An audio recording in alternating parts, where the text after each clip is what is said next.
Hey everyone, how's it going? Just a quick apology before the episode starts for any bad audio you might hear throughout the episode. We'll be back to normal next week. And yeah, sorry about that, but enjoy the episode anyway. Barbara, roll the clip. Hello and welcome to another episode of The Third Wheel. I'm one of your hosts, Hamish. And I'm your other host, Aaron. And today we're joined by Priya, who's a radio presenter. Presenter on Switch Radio. Would you like to introduce yourself a little? So, hi, my name's Priya. I'm 22, from Birmingham, and I am a radio presenter. So I've got a weekly show on Switch Radio every Saturday. It's an Asian music show, so I do that primarily, and then other bits and bobs here and there. How is your webcam working, by the way? Because I see it like moving. It's on her. It's on my lap. Oh, okay. It's my laptop. Yeah, I was confused whether it was like a webcam that was like, I don't know, it's a feature or something. Cruise ship feature. Yeah. No, it's on my lap. Okay. So you said you're a radio presenter on Switch. Mm-hmm. Yeah, cool, awesome. We've had a few, which we're getting around like the TV presenters at the moment, TV and radio presenters. How did you get into that? That's like the same question I ask everyone. Yeah, how I got into radio. Yeah. So, or like presenting in general. Yeah, so it was kind of at uni, really. I suppose like growing up, I didn't really know what I wanted to do. And something about media always like interested me, but I wasn't really, because I was quite a shy kid at school. So like I wouldn't even see myself going into this kind of thing at all. And then, yeah, it just came to uni and it was just like, okay, let's just give it a go because I think I want to do it. So I started at student radio. So I went to University of Salford, joined their station called Shock Radio, had like a weekly show there. And then that's how it started really. And then just kind of kept going with it and kept like improving and stuff. Graduated, moved back home to Birmingham and then got on Switch Radio really. And then just continuing with that. Oh, so it wasn't even something like going into uni, you're like, I want to do this. It was something you found at uni. I thought, okay, I'd give it a go, but I never did it before uni. So I was just like brand new to it, never really, like I'd listened to radio growing up and stuff, but that's all I knew from it, from like a listener point of view. I didn't know anything about like actually doing a show, producing it, presenting it. Mm-hmm. So it was just kind of like learning on the go really, but it's a lot of fun. I do really enjoy it. Yeah, I did find, because I'd consider myself like a really shy kid, like at school and then even like beginning of uni as well. But one of my friends had a radio show and she isn't shy. She's like very like confident. And so, but she asked me to come on her show a couple of times. I remember the first time I went on it, I was like quite nervous, but I don't know, there was something quite cool about it. Just being in this like room with like just you and your friend and a couple other friends. And like, yeah, just speaking. And you don't really know who's listening. Yeah, there was something a bit like, yeah, I found it pretty cool. It is. I wanted to start a radio show after that, actually, at the uni one, but that didn't materialize or anything. Oh, why? Long story. We don't need to Wait, I want to hear this. Wait, what? You trying to start a radio show? No, I was thinking about it. Yeah, I was thinking about it, but what was it about? It was like music. It was like a music one. Okay, and not advertising yourself to the female audience there. Don't worry. I know how you want to start it. I don't know if you do, but we'll move on. Maybe people can guess. I don't know. Yeah, that was something, because it's quite weird how, because a couple of our previous guests, I think Esme said she was also like really shy at first. I can't remember if Catherine did. Maybe she did, maybe she didn't. I don't know. But I don't think Amber did. I think Amber said she was always quite like chatty. Yeah, chatty person in school. Yeah. What made you like overcome it? I suppose I just always heard about like people going to uni and then kind of like changing themselves because they're in that new space. And I was like, okay, like I knew I was more confident inside. On the outside, I never was. Like at school, I hated doing presentations. I hated like any kind of like speaking in front of people.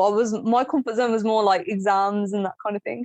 So even because I studied broadcast journalism, so even that was like out my comfort zone as well. It's partly why I did it, because you kind of have to go out there and talk to random people on the street and ask them questions and do all that. So I just thought like, okay, I've got, going to go to uni. There's an opportunity here. Let's just like get out my comfort zone a bit, try and become a bit more confident.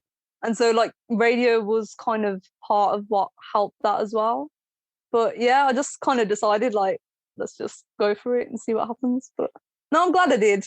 Yeah. It's good. Would you say you reinvented yourself at uni? I think so. Yeah, I think I've become more the person I am, or that I know I am. But it's still like a work in progress, though. I wouldn't say like I'm still like the most confident person, but it's getting there. Suppose it's something that comes with time and as you get older as well, isn't it? I don't know if we've talked about Hamish. Did you like change yourself like going into uni, or do you think you were just kind of the same? No, I definitely changed quite a lot at uni. No, not at uni, but like kind of being like, okay, I want to be someone else before you like went to uni, or like you're gonna act a bit differently to how you did in school, kind of thing, or try to be different. I just wanted to reset in it, and then I don't know if that counts as starting as someone new, but if counting as a reset does, then maybe yes, maybe no. Yeah, I think so a bit. Yeah. Yeah, as in like at school, I think I was probably like a bit of a try hard, maybe like like teacher's pet kind of thing. Whereas when I went into uni, I was like, you know what, I'm not gonna do that. I'm just gonna like try and be a cool kid, like and not like in comp sci, yeah. That's why I didn't really like talk to anyone in comp sci. I was like, you know what, I'm gonna try and be cool. Yeah, that soon left the window. But I like definitely did like, I don't know, try and fail eventually. But no, it's interesting. So university radio at, was it Shock? Did you say? Yeah. Student station was Shock Radio. Yeah. Did you have your own show? Yeah, so I had a 1 hour weekly show. So yeah, in my first year it was just like a lunchtime show, and then second and third year, that's where I started like my Asian music. So yeah, it was kind of from there really, and then continued that. It's 2 hours now, but yeah, started that then. Yeah, it was so much fun. Honestly, yeah, I love being at Shock. It was a lot of fun. Yeah. Fun fact, I rebranded Warwick's uni's radio station. Really? Yeah. Won an award at the Student Radio Awards. Hey! That's my claim. Yeah, man. That's it. So what was your first show? What was your first ever show? It was just like a regular like lunchtime playlist show. It's called Lunch with Priya every Saturday. I think it was at like 1 o'clock. Saturday as well. 12 o'clock, yeah. And what, would you just play like the songs you literally just wanted to? Yeah, so it was just already like on the playlist or in the system. Just like play that out. So I didn't really choose the music. Sometimes like the odd song will just like sneak in there. Yeah, it was just like trying to get used to it really, just doing my own show and trying to find my feet a bit. Because I'd never done anything like that before. So yeah, but it was a lot of fun. It was just like a whole hour of just like escapism really. It was like the only hour of the week where I was just like in my element and just like just really enjoyed it. Yeah, I get that.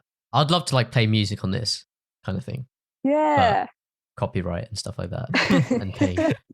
Actually, Spotify, you can now do it. Play music on your podcast, but the podcast has to only be available on Spotify, which is probably could make it work, but I don't know if it's probably a bit of hassle.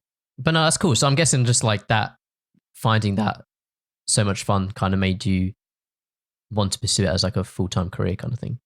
Yeah, I suppose like I was just enjoying it and I didn't know if it was maybe more producing I wanted to do or even like the journalism side. But then now my uni mates was like, they're the ones that brought it up. They said, is this something you actually want to do? And I was like, maybe. And then I just kind of like thought, actually, yeah, no, why not? So yeah, and obviously you may as well do something you want to do. I don't want to be stuck in a job that I hate or that doesn't really like fulfill me. This is like proper, like I really enjoy it. So I may as well give it a go and see what happens. But yeah, it's good. I was going to say, you're a full-time presenter then, right? You're a full-time presenter. Yeah. So now you're on like every single day of the week, 5 days a week. Well, I do a weekly show, but then I also do like a Punjabi online platform. So I do like music content for them. Covered like a few shows on BBC. So I was on the Radio 1 Christmas schedule in 2019, which was mad. And then from there, covered a few shows on BBC West Midlands and stuff. No, awesome. The opportunities basically from university. So you had the experience with Shock Radio and then the opportunities to like work on stuff like BBC Radio and your position now at Switch Radio. Like how do they come about? Yeah, so I was at Shock Radio applying for the Student Radio Awards like every year. Didn't get anything in my first year, nothing in my second year. Third year was like the last chance that I could do it. So I applied for it, got a nomination, which was all I wanted really. So that was really good. And then that was like after I graduated as well. So in that time I was like applying for Radio 1 Christmas schedule, which was the first time they ever did it as well. So that was like a really exciting opportunity. Found out they were like, they had their eye on me, but it wasn't like set in stone whether I actually got on the schedule yet. So that was all up in the air. Some scouting. Yeah. But even that, like, even if I didn't get on the schedule, just that call to say they were interested, even that was saying, okay, like I'm on the right track at least. So that was good to know.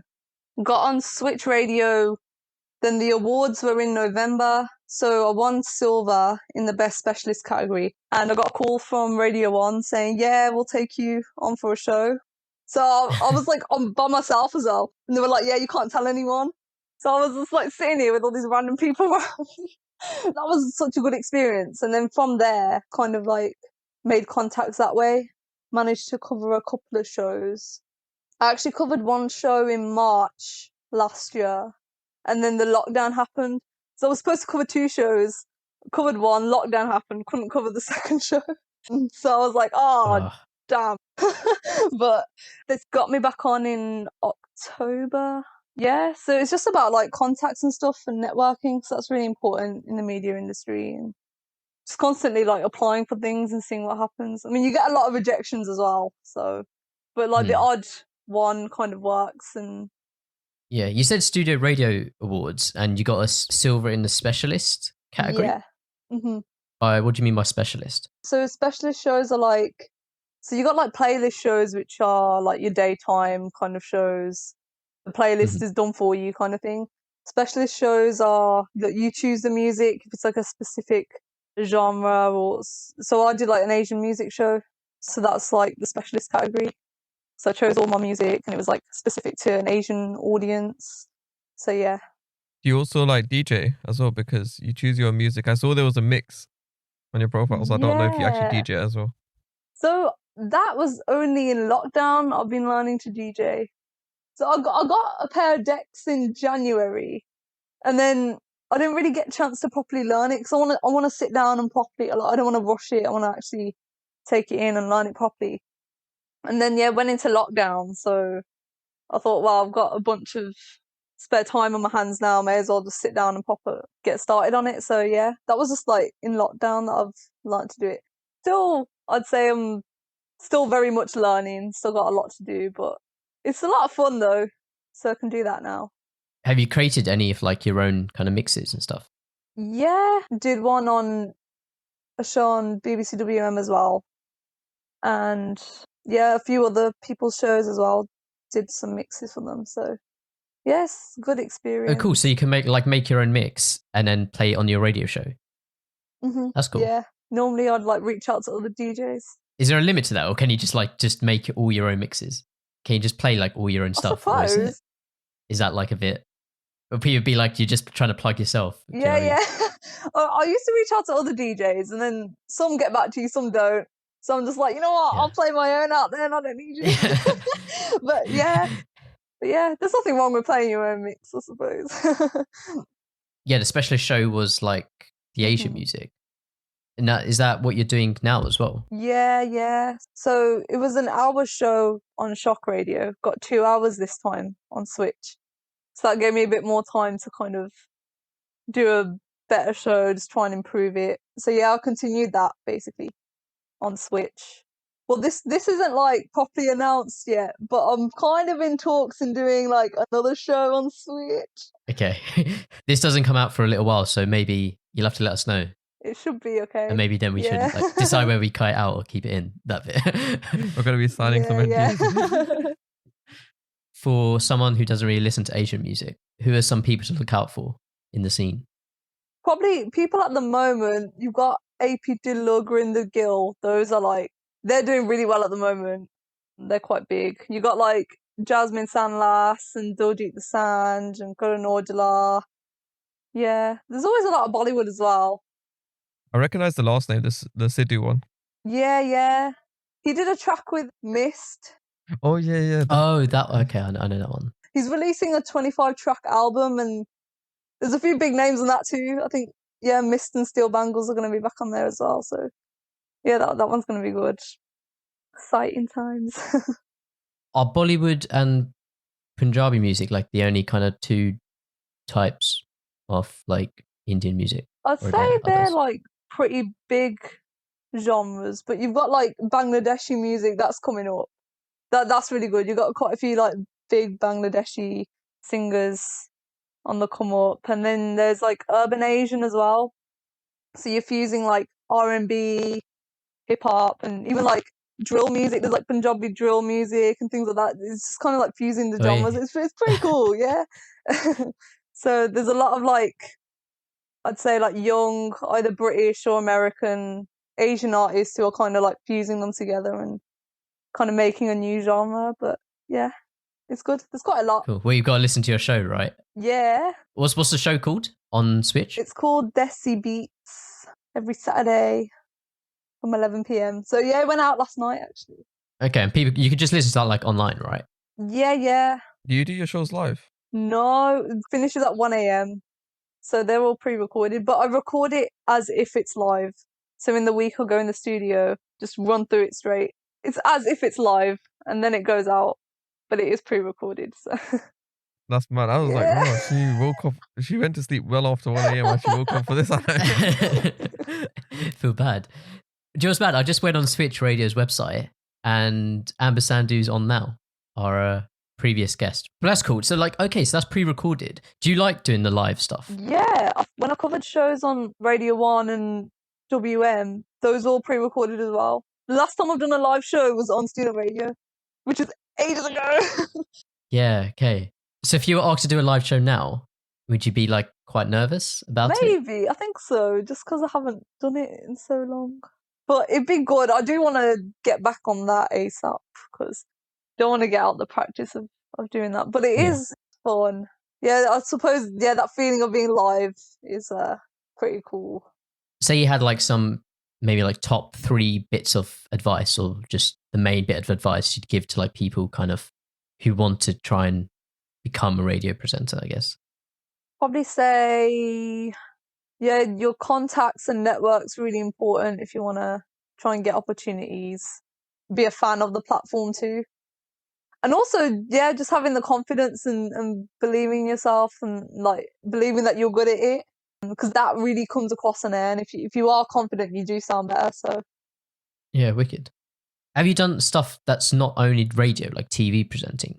yeah, so I do online presenting for Punjab 2000, which is a Punjabi news and entertainment platform. So I do the charts for them, and I do the like new music releases every week.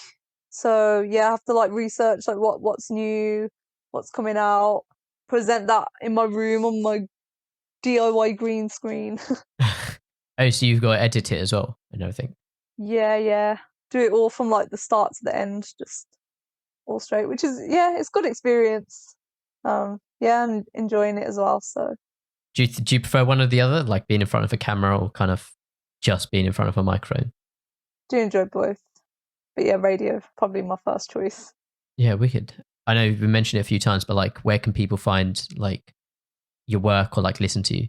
So you can listen live at switchradio.co.uk, and then I post my shows so you can listen back to it. So that's all on my social media. So it's at Priya Matharu with PRIY, 3 A's, MATHARU.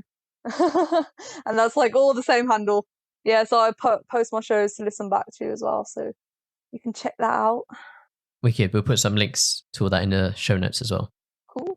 Yeah, earlier you said that growing up wise, you didn't really think of it. So was it because you coming from an Asian background, or was it just because of another reason? Like what was growing up like, and then how growing up in a Sikh family or an Asian family, for example, affect your choices into careers? Yeah, so I think like media always interested me growing up, but because I wasn't confident, I didn't really acknowledge it that much. I just kind of like brushed it under the carpet, didn't really think about anything. And then, yeah, so my sister, right, she had like a list of things she wanted to do. She knew exactly what she wanted to do. A list of things, is that like, okay, if the first one fails, got this as backup. If that one fails, that one. Yeah, she had literally a list of different jobs. And like, my list is just non-existent. So, yeah, so it was always like on my mind, like, what am I going to do? I suppose being Asian, I mean, obviously you got like the Asian network, but generally in like radio, apart from like Asian network or specific Asian stations, you don't really see many like brown faces. But yeah, I think like, you know, things are changing slowly anyway. But as well, like typically with some Asian families, they probably like encourage their kids to go into like being a doctor or a lawyer or a teacher. That's like the typical kind of like stable jobs. Luckily with my parents, they were always like, do what you want to do. They, like encourage, when they knew I wanted to do radio, they encouraged it, they support it. So, but I suppose it was just the confidence thing that was the major part of me actually deciding like, yeah, this is what I want to do. Yeah, that's cool. Because I guess we've had like a few guests on who've said like how, growing up in an Asian family is not really like the creative industry, like in a whole media, arts, journalism, whatever. It's not really something that you're kind of encouraged into coming from like an Asian background. Yeah, I'd say maybe that's because obviously like when, you know, people migrated here, they came here with nothing and they'd want to like go into stable things that they know is gonna secure their future and stuff. So I suppose it's kind of like out of love, really. They just want you to have a stable life. But I think now, I think things are changing. I think people are more kind of supporting their kids and going into more creative fields now. But yeah, it's good. Were there any like role models that you had like growing up? Kind of, I don't know if there were any like Asian people in radio that you were like, that you looked up to or anything? Or is it like there literally wasn't? So maybe you were kind of like, I can be one of the few kind of thing. Yeah, I suppose probably like the biggest role model was Sonia Diol on Asian Network. Yeah, she's probably like, a prominent person I remember growing up listening to on the radio and stuff. Thinking back as well, I do remember like proper, when I was younger, like Googling radio stations and Googling the Asian Network and stuff. So I think it was always there that, you know, this is something I want to do. Never really acknowledged it. But Sonia Diol was probably the one that I looked up to. So it's happening slowly. I think maybe this next generation will probably have more people to look up to. I suppose, yeah, mine was just mainly at the Asian Network, really, because that's where I saw people who looked like me the most. Yeah, sure. Well, you put Asian culture as well. Was there particular things from like Asian culture? Yeah, like I've always been into my culture growing up. I suppose like when you're younger though, you kind of, especially in the teenage years, you kind of want to fit in, don't you? But now I like fully like embrace it proper. I was more into my faith and stuff. I used to go to these Sikh classes at the temple, at the Gurdwara, every week. And where you learn about like Sikh history and stuff. And then those classes ended. And that was when my exams came in. So like I kind of put being Sikh on the back foot, really. I weren't really like focusing on it anymore. Doing like revision and stuff, things got busy. I found uni like really hard at first, the first few months. I suppose just like living away by yourself. And cause I had my sister, she's my twin as well. Okay. So when it came to going to uni and we went separate unis, it was like the first time I was proper by myself in a new city. Like I didn't know anything, didn't know anyone. So I found it really difficult. And I remember catching like 2 buses to go to the Sikh temple. I just felt like I got more back into it then. So now it's like something that I try and keep up and try and keep learning about. So yeah, started more into it, then wasn't, and then now I am, and I think probably try and keep it up really. But yeah, I just suppose kind of embracing your culture and stuff comes with growing up, really, and being more comfortable in your own skin.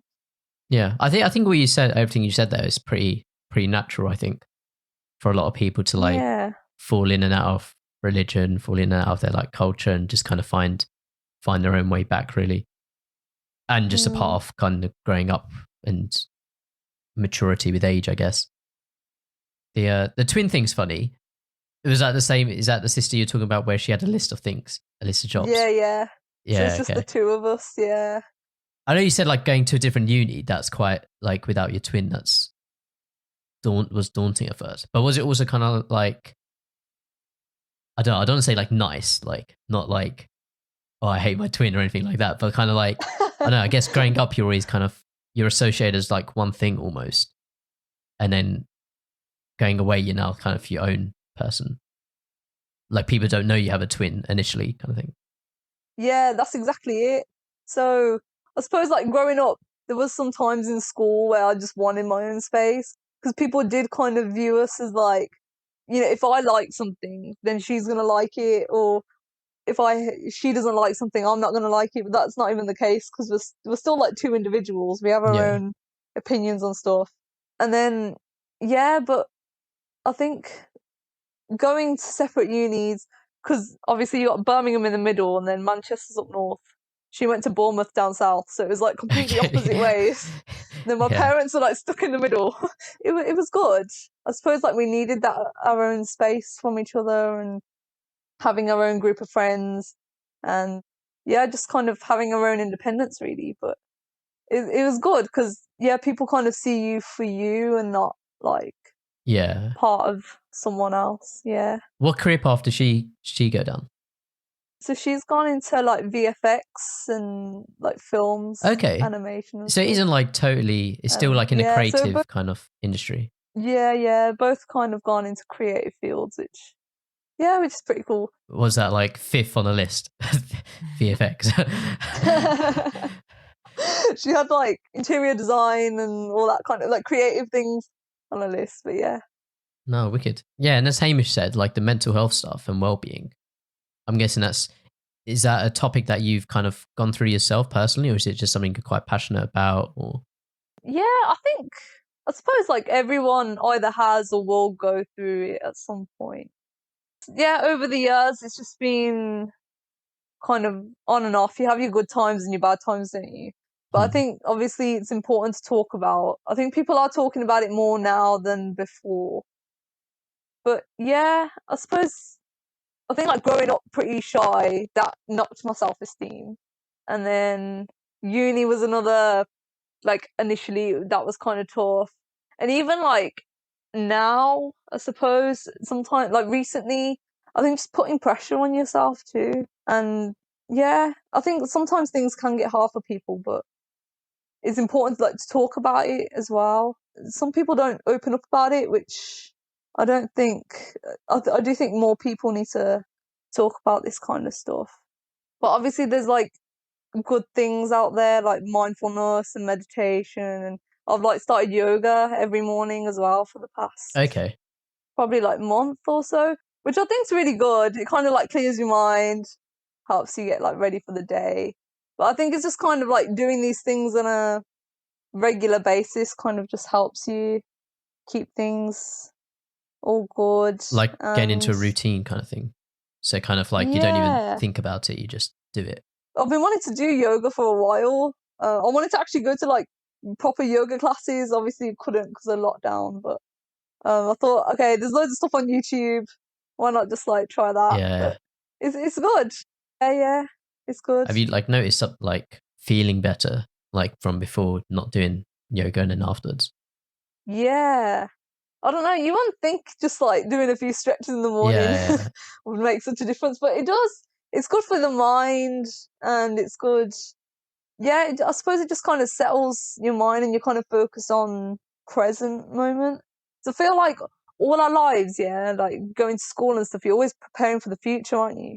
It's always like thinking about the future, getting your qualifications, getting a job, but we're always thinking about the past or the future or whatever it is.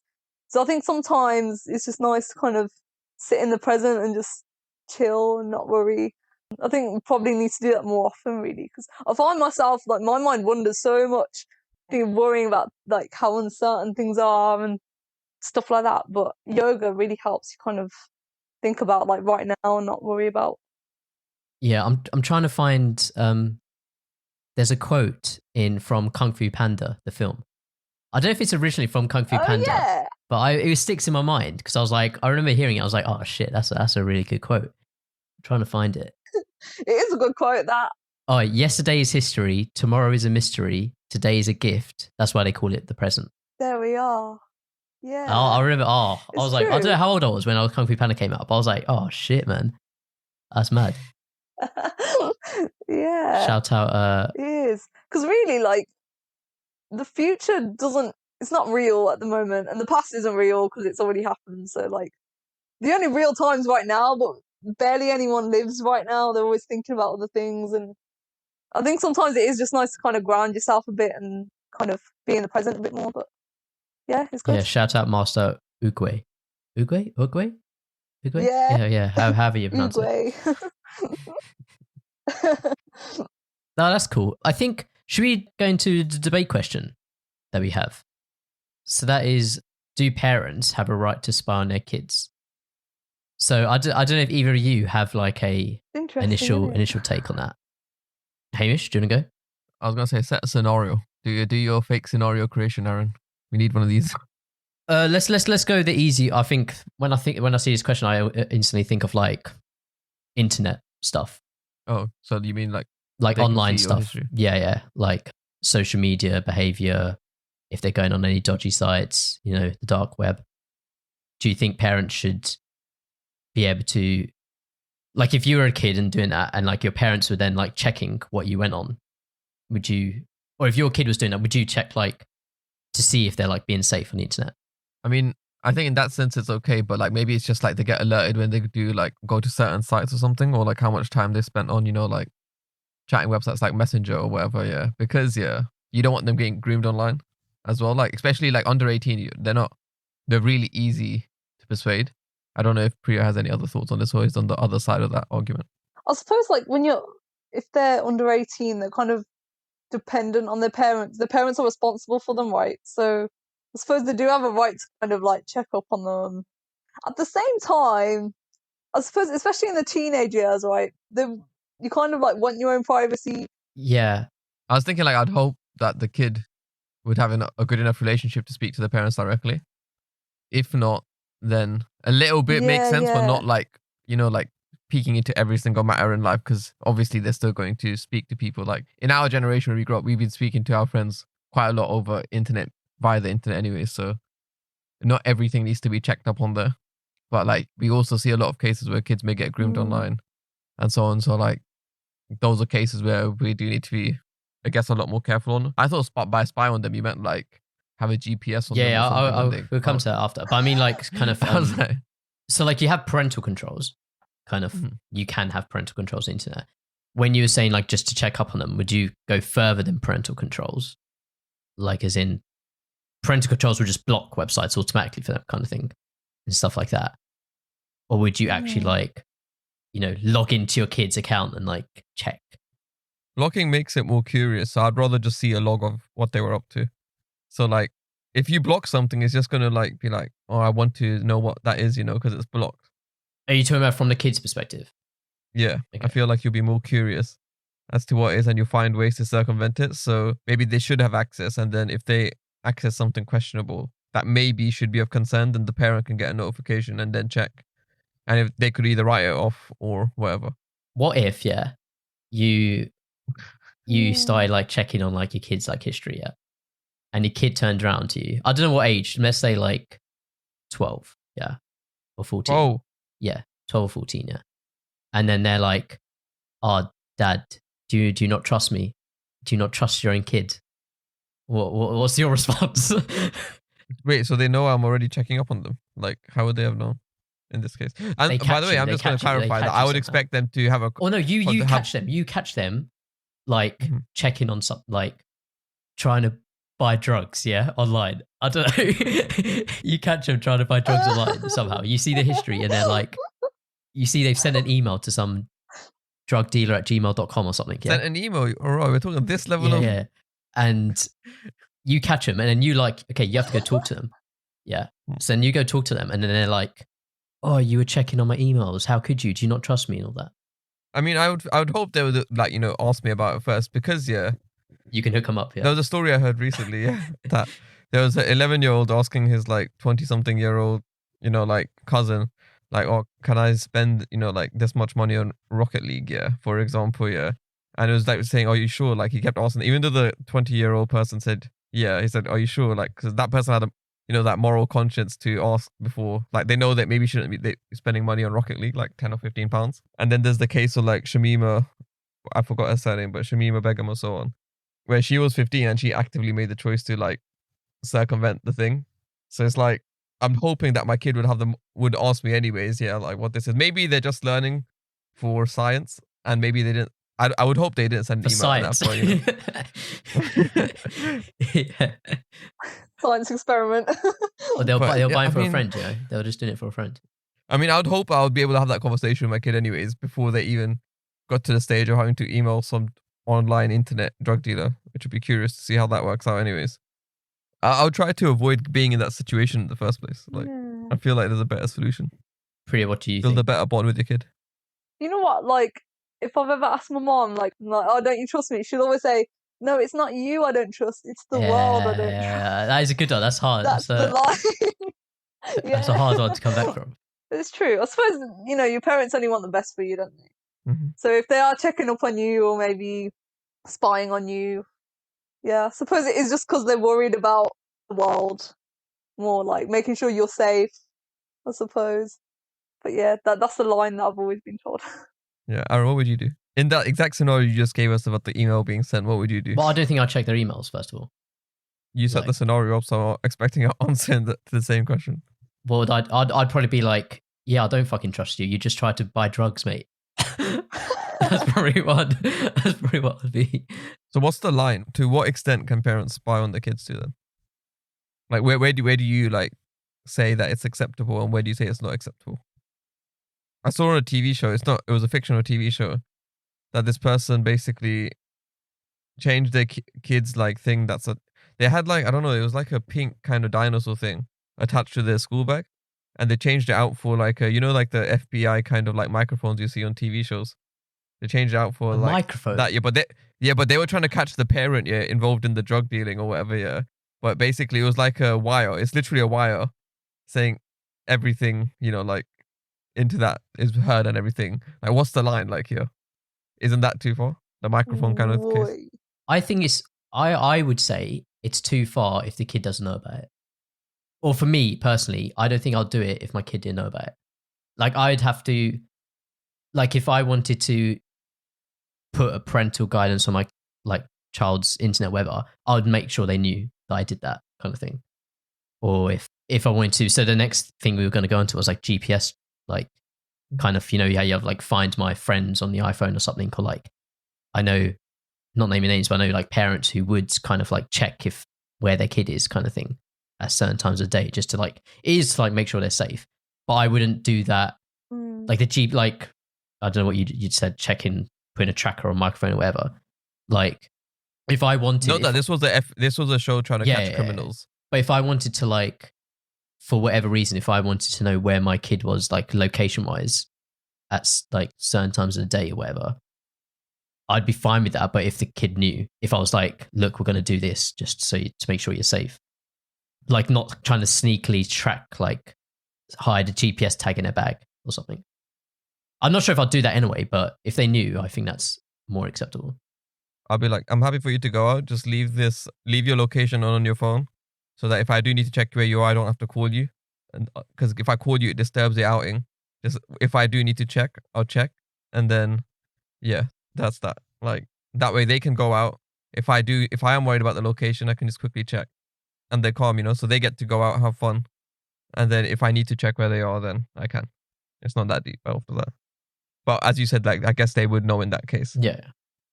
Priya?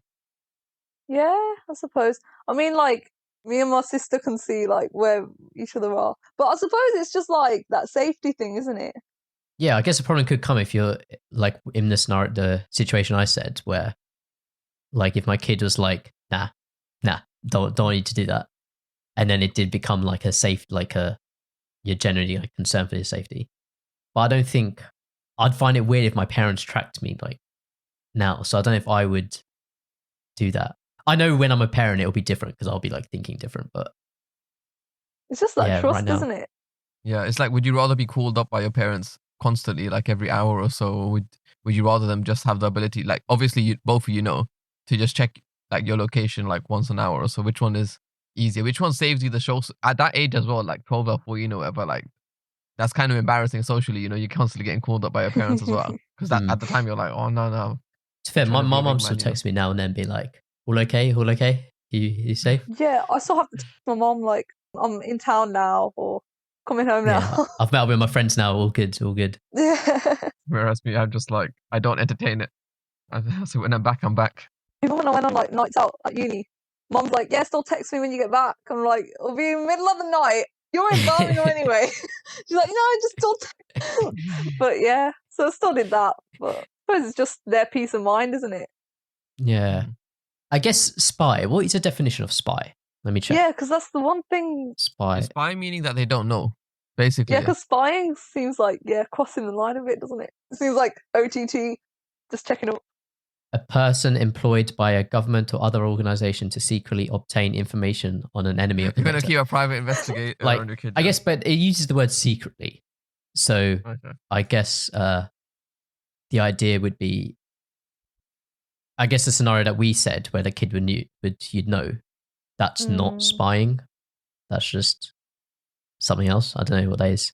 It's an agreement so they can have fun and we can have peace of mind, I think. So spying, I think spying would be like, say you had, so Apple released like AirTags recently, yeah? I don't know if you know what they are, but they're like tags that you can like track.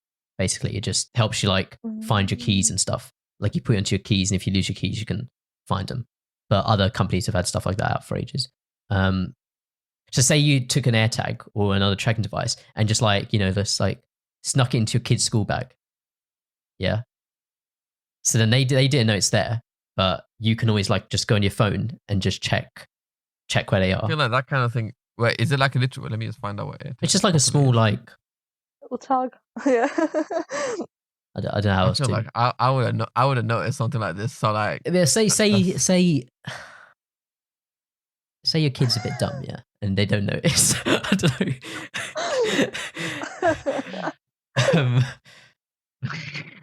Or let's say for argument's sake, then it's like okay, you've installed at birth, yeah, or at some age, but you've like there's this technology put a where GPS in you their neck? you install GPS in their like skin. You know how cats? You said cats and dogs They're like have microchipped. well, I'm not microchipping. microchipping. Yeah, microchipping. Does that have GPS? It doesn't have a GPS. It doesn't. No. Oh, okay. No. Let's say The it one you're did. Let's say thinking it did about. have GPS, and you put that into your kid. That's too far, right? That's way too far. That's way too far. Yeah. Also, what age does it stop then? Is it like 18 years old? Okay, you're an adult now. It stops. 18, So I'm fine. 16, At it 18, I'll stops? just keep it purely text. Up till 18, I'll be like, just keep the location on your phone, and whatever app is at the time, I'm fine with it. You can chill out all day. When you need to pick up, call me, like whatever. Like it's not that deep. That's what I think. Yeah, because at uni, I guess you can just text. Yeah, like I saw a lot of others just constantly text, whereas I had to call my parents every single day. I'm like, yeah, you know what? Yeah, I'd rather just be texted and left alone. Leave me alone. So from that perspective, I think at uni, like whatever, 18 plus, I can scrap the location thing. I feel like you're enough grown up and you still be able to start making some mature choices. I hope. Not emailing drug dealers. Wait, so are you saying that you would have the location thing? You would want to do the location thing? I would tell them, like, if you're going for a social outing, yeah, and especially if it's going to be late at night as well or something, we'll have this app here which shows your location and mines and whatnot. Like, maybe, like, whatever, yeah, like, everyone in the house, you can see the location or whatever. And once you're 18, you don't have to use that. Or, like, you don't have to keep your location on. And that way, I won't call you or anything during your, event or anything. What if they do like, they're like 16 years old and they've told you they're going out with their friends, yeah? But your kids, yeah, is chirpsing. Yeah. Yeah, so And I'm hoping they would be able to tell me this, but you know. yeah, but let's say they don't think you're cool, yeah. And and instead of going out with their friends, your kid wants to meet a person they're interested in, yeah. But they don't want you to find out. So they're like, okay, look, I'm gonna turn off my location because I don't want Hamish to I don't want my dad to get cross with me, yeah. And then you check your phone and be like, oh, I wonder. Why would I get cross with them if they're going to chirps? Like no, at 16? because they're just a bit like. It's not that they think you're going to get cross, but they don't want you asking questions. Do you know? Yeah, I won't ask questions. I was like, it'll be easier for them if they just left the location on and just said they're going out X, Y, Z. And you know, I won't call. I won't ask questions. Like, I'm trying to think of a location where you'd be like a bit okay. Why are they there? Do you know what I mean? Where are they going to be allowed in at 16 for me to question why they're there? At 16, you can barely get into places. No, I'm just thinking like. Well, he's going to be in Sky Garden, or he or she is, or non-binary, they are going to be in. Maybe they got fake IDs, you know? Maybe they got fake IDs at 16. Maybe. I think the world would be a lot more advanced that fake IDs may not pass out by that point.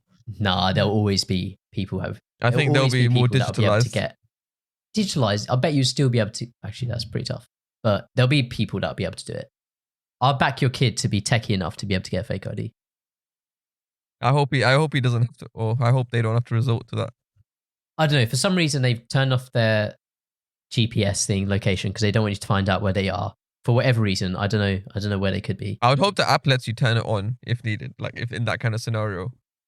Oh, so from your phone, you'd be able to turn on their. And that's GPS. what I thought the app would do. Like, but like I wouldn't do it. I'd ask them to, by themselves, take the initiative to keep your GPS on, and then, yeah, like. See, I don't know if that's too far. There'll be no interference from me, you know.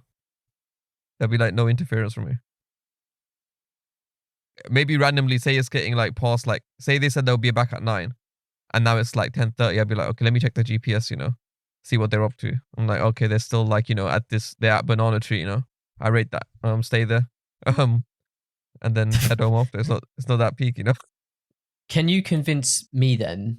On the other hand, why I would say I wouldn't want to do any sort of tracking, like at all. Would you basically what would be your argument when you were a kid? That? The only thing is, like, would you rather be called hourly or something? And like, you know, like when some of the parents like of your friends here would be called like very often, like during the outings, because they had to keep checking up on them. Yeah, but I don't think I would call my kids. That's like embarrassing / annoying. Like even I could imagine, like I wouldn't have wanted that from my perspective. Yeah. Even if I was out an hour longer than I said, I don't like being called, you know, I was just like, leave me alone. Yeah, but because I've gone through that myself, I feel like I wouldn't do that. That's my opinion. I know that could change because being a parent, you're going to feel differently about it all. But so you're at home now, say your kid, yeah, like say it's your only child or something. Yeah. Now you're starting to worry because like, say it's like, they said they'll be back by 9 in the evening. It's dark early in December. Yeah. And now it's like 10. Yeah. What do you do? It's 10. Have I texted them? Yeah. Have I sent them a text? Say you texted them and they didn't reply, or they didn't read or anything. Like you're gonna be like, your heart will start to race. Yeah. It'll be easier. Yeah. I know. That's what I'm saying. Yeah. Like if they agree to have the location You'd be on, thinking the worst. then like they know I won't disturb their day out. They can not worry about me, you know, like bothering or interrupting their flow, whatever they're up to out there. And then we could talk about whatever happened out there after if they want. Like, you know. Do I know where they've gone? Like where they said maybe not. Like maybe you know half their plan. Maybe I get in my car, go to a location, like stay my distance, like from the like in the films where they're like a spying on a house, and I'm just there in a car, like just watching. Caleb, like kid. That's that was a joke. That's a joke. Yeah, I guess. Yeah, I'd be. Babysit to drive. Yeah, I would. Yeah, of course, I'd be worried, man. But you have to understand, like, would you not have regretted? Like, not think about it, like, and they say they're not picking up calls as well. But the easiest thing is like they may not do it. They'll know their location is running on their phone, so they'll know that you don't need to panic because it could just be at a food place or something. You know, like it's just less stress for you than having to have to call them. Because in the future, yeah, think about it. Are we gonna be like that? Whether we've experienced or not, are we gonna just literally call our kid up, keep texting them when they want to just have a chill time out. Like as a kid, you want your, fun time. Imagine just being interrupted all the time by your parents. It gets annoying, It angers you as a kid. Yeah, I wouldn't do it. What if you were like then? What if I was just like, you know what? When I text you, yeah, if you don't text me back, yeah, you're grounded for like a week, yeah. Or say you text them every 10 minutes. So you got to text me. If you text me back, we're good. We're all calm. But if you don't text me back within 10 minutes, actually no, I'll give them some time. But like if you don't, you're grounded for a month. Grounded for a month. That means that all they have to do is just be like a thumbs up emoji. That's all I need. You okay? A thumbs up emoji. Yeah. I mean, that could be possible on the location app as well, because like they could be sat at the same location for quite a while. But like in the park, they could have also been kidnapped. Maybe they have a secret code that they could send you, like to let you know. You have a set emoji. Or like if they use a separate emoji, that you should start getting concerned. Mm. But it doesn't look out of the ordinary, like you're not, oh shit, Code. I need to get to my kid ASAP. Word. What about then actually like stalking spying? As in like, say you've noticed some weird behavior with your kid, yeah? And would you ask them first? Have you asked them already by this point? Because I thought... Yeah, you've asked them, and they've denied it. Okay. They've been like, no, don't be silly. Like, I'm not doing this. Your kid comes back with a love bite. What do you do? No, say they're involved in like a gang. Yeah. Gang? Yeah. Like they're involved in like... Wait, that kid's getting grounded. Yeah, but you don't... They're like, no, I'm not. The location doesn't really tell you they're involved in a gang, yeah. Like, just tells you they're in this particular place now and then. Would you like do the car thing and like drive behind them in a car just to see like, okay, look, I can see them hanging. Wouldn't they recognize your car? Let's say you had many dollars, yeah? You just bought a spare car. Or you got one of your friends to like drive or something. You got the boys, Hamish, to like just follow them. I feel like they'll recognize their car. Well, no, just follow them now. I think that's far. I think that's quite far. But I can also... I feel like I've seen that in films, If I smell a hint of weed on them, when they got home, that's when I'm also like, yo, where the fuck have you been? Why do you smell like weed? I don't chat shit. I can smell the weed or something, Then shit's kicking off. Maybe they need to be disciplined a little bit. No, I'm joking. But then there's going to be sanctions, isn't it? Like, if you're going to get involved in such illicit activities. Yeah. Priya, what's the whole topic? Like, where do you kind of stand? Depends. It's difficult, isn't it? Like, obviously, if they're younger, you're responsible. I think every debate question is like, it depends. It really is dependent. If they're younger, you're responsible for them, so I suppose you have more of a right to know exactly what they're up to. If they're older, they're going to be more independent then, aren't they? And they're more mature, more responsible, surely. So then I suppose you'd have less of a right to spy. But I think, following them, I mean, you'd have to be mega worried to follow them. Very dependent on the kid and the situation, I suppose. But yeah. Question based on that question you had, Aaron. Would you ever hire a private investigator on your kid in that scenario? Nah. That's dollar, man. That's a lot of money, Nah, for what? But for what reason? Why would I do? I don't know. Like, say you expected them to be in some gang activity or like smoking weed, like, and they're like 15 or something. Would you hire? I don't know why I'd need a private investigator for that. You can't safely track them or follow them without ticking them off. So would you hire a private investigator? No. I wouldn't get a private investigator. That wouldn't be my first thought. Let's get a private investigator. Do you know what I mean? I'm not built like that. I don't have the facilities for that. I wouldn't even think of a private investigator. But you'd rather follow them? No, I wouldn't follow them. That was just a scenario I put just for the bands. But... Okay. Just for the bands. Well, actually, no. Because I was gonna say, what if you asked a friend to act as a temporary mole? The thing is, like, if for example, Krishan Oberleid's mom called me and asked me what's happening, I would lie for them, like, without a second thought. I'm not getting like a friend involved. Yeah, no, like that's the thing. Like, you can't get the friend involved because they're gonna lie for them anyways. Like, I would lie for my friends. Like, if they wanted me to say, yeah, we're at this location instead, there's no doubt about it. So like, what are your options? If you following them is like debatable. Private investigator, you could close it off like it never happened, maybe, in your scenario. I would rather... Wait, do we know the location at this point? I guess in your case, we wouldn't know the location, would we? If I see them pulling up the Stonebridge again, then I know something's up. Because I would go check it out first before I cut off private investigator to investigate them. Check it out first. Yeah, maybe. I mean, I'm just asking you because I was curious about this private investigator thing. I've never thought about this until you said that question. Is it even legal to get a private investigator on someone in this country? Probably. Are you sure? You can check. Right? Wait, if I Google now, hire a private investigator. I don't want my recommendations. I don't, because our phones listen to us, isn't it? So I don't want my instant recommendations for 2 weeks to be, have you used this as a private investigator? Oh, I don't want to. that's actually something. I was going to ask, what's the difference then? See, Google spy on us, yeah? Yeah. And they check our, like, they listen to us. They look at our, I don't know, messages or emails and social media activity and all that. Why can't a parent do it? If Google does it, why can't a parent do it? I mean, it's a good point, really, isn't it? Interesting point. I don't know. I suppose, like, well, you'd want that trust of your parents, wouldn't you? Google's just like, Yeah. it's Google, isn't it? And also, I can't guess you are really- kind of agreeing to it with Google as well. When you like sign up to an Yeah. account and all that, it probably says somewhere like, you know, they're gonna do that stuff. Basically, it's like if you ever break your trust with your parents, that's like that affects your going out in the future because it makes it harder for them to trust you. Mm, Yeah. So like you want to keep that intact. And if you violate that, then you're basically screwing yourself over in the future. Like there's no one else it affects but you, inevitably, because you basically broke that trust. So like they'll obviously understand, hopefully they'll have the moral, conscience or the compass to think like, oh shit, if I do this, then I've lied. And when it inevitably gets caught, what will happen to me? Will I be able to go out to, like dinner till 10 p.m. like, with my friends? Or like, will I have to be back home by 8 or something? And have to keep hauling or something, like all that stuff. Like At a certain age, I think it'll probably be more like, you know what, I've got to I'm dropping you off at this time and I'll pick you up at this time kind of thing.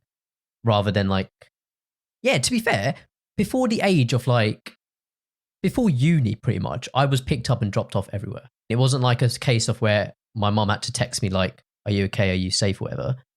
It was just like, she didn't have to worry about that because she knew she was picking me up from dropping me off at this place and picking me up at that place at these like certain times. And I don't think there's a need to spy in that case. Unless they're going to, in the middle of that, go off and do like... To be honest, I'll be like, yeah, I can drop your friends off as well. Just let me know. I wouldn't be against that, like dropping off all the friends.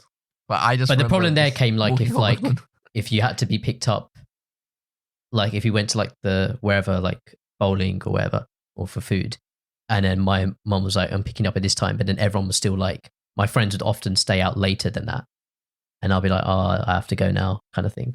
And that was always a bit like sad. But I guess I'll be a cool dad to be like, you know what, I'll just pick you up whenever. Don't worry, boss. He calls you at 2 a.m. and you're like, bro, where the fuck have you been? It's fine. I'll probably just be watching the basketball or something, man.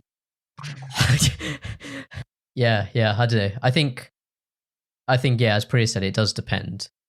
I think I'm more lenient on the side where I wouldn't, in all cases, I would try not to. I'll do as much as I can to like try not to. I think I'll do the minimal accepted, if that makes sense. Maybe. And just hope it doesn't. I know in the happens, future I'm gonna be like to you, bro. What happened to minimal accepted? To be honest, I think I'm gonna be like that. And Hamish is gonna like plant some stuff in my head, and I'm gonna be like, oh What, fuck, me? I gotta. Yeah, you're gonna say like, oh, what if?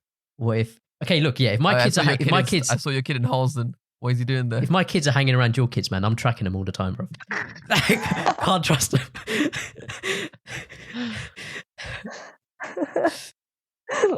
But yeah, we'll see. Yeah, any final words from either of you on that question? I don't think so. I was gonna say, if your kids are hanging around mine, then you'll know they're gonna be safe anyways, because they'll be agreed with the location sharing, so they'll be, relatively safe. Oh yeah, so I could be the good parent. Yeah, you know what I mean? Yeah, but that doesn't make you any better. That just means I'll be like, oh, but if your kid ever also be like, maybe your dad doesn't care about you, and then leave him in that thought process. Right. And then you have a different issue to deal with. I generally thought you were going to say... you were going to put me in the deckhand situation. Yeah. No, I thought when you said my kids are going to be safe with your kids, I thought you were going to say because they'll have like weapons with them. They'll be prepared. No. That's what I thought you were going to say. They're not going to grow up in ends. Yeah, cool. So what we do is we end each episode with some like final questions, a call out, and then a shout out. So final questions we got for you. First one is, what would be a piece of advice you would give to like a younger Priya? Just be more confident, I think, and just chill a bit more and not worry. I think those are probably like the main main pieces of advice I'd give to my younger self. The second question is, what is one song or album you like to listen to forever? Probably. If you made an album full of mixes, just you could say that. Yeah, just choose a mix with a mix of all your favorite songs in one. Normally, like if I'm ever stressed out, I'll listen to reggae a lot. Yeah, that always chills me out. Okay. Yeah, probably any Bob Marley track, really. Yeah, quite enjoying that. Nice. Third and final question. That is, what has been your most memorable third wheeling experience? So, I think it's probably at uni. I mean, it's not a bad thing, really, but like in my group of mates, eventually people were like dating each other. So there were like quite a few couples in the group.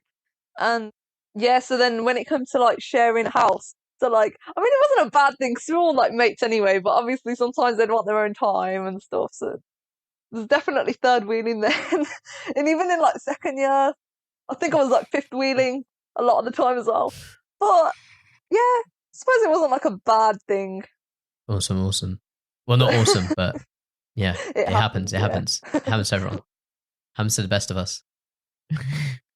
The next section is a call out / nomination. So you can basically choose one or many people to hopefully be a guest in the future. Probably there's a guy called RJ. He's a presenter.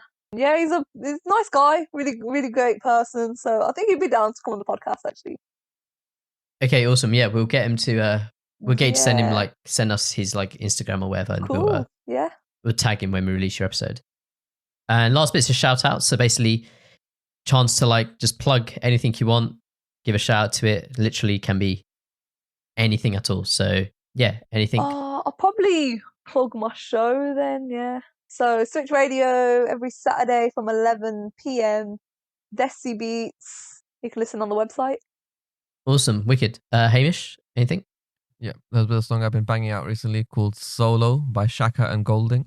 Definitely recommend. It's a good vibe, especially with the summer vibes we've been having at the UK at this point, at the time of recording. Maybe at the time when it releases, it may be pissing down on us. We don't know yet. Awesome. Yeah, I'm going to shout out. I'm going to shout out a previous episode of ours. So I mentioned it earlier, but how Amber Sandu was on Switch Radio. So I'm just going to shout out her episode with us, episode 53 or something like that. I'll put the link in the description. So yeah, if you're interested in that, go check out that episode. And yeah, awesome. Thanks so much, Priya, for coming on. Thanks for having me. It's been great. Nice meeting you as well, by the way. It's our first time meeting each other. You too, yeah. Yeah, and hope everyone else enjoyed the episode. And yeah, we'll catch you next week. All right, see you guys. Have a good day. See ya. Bye. Bye.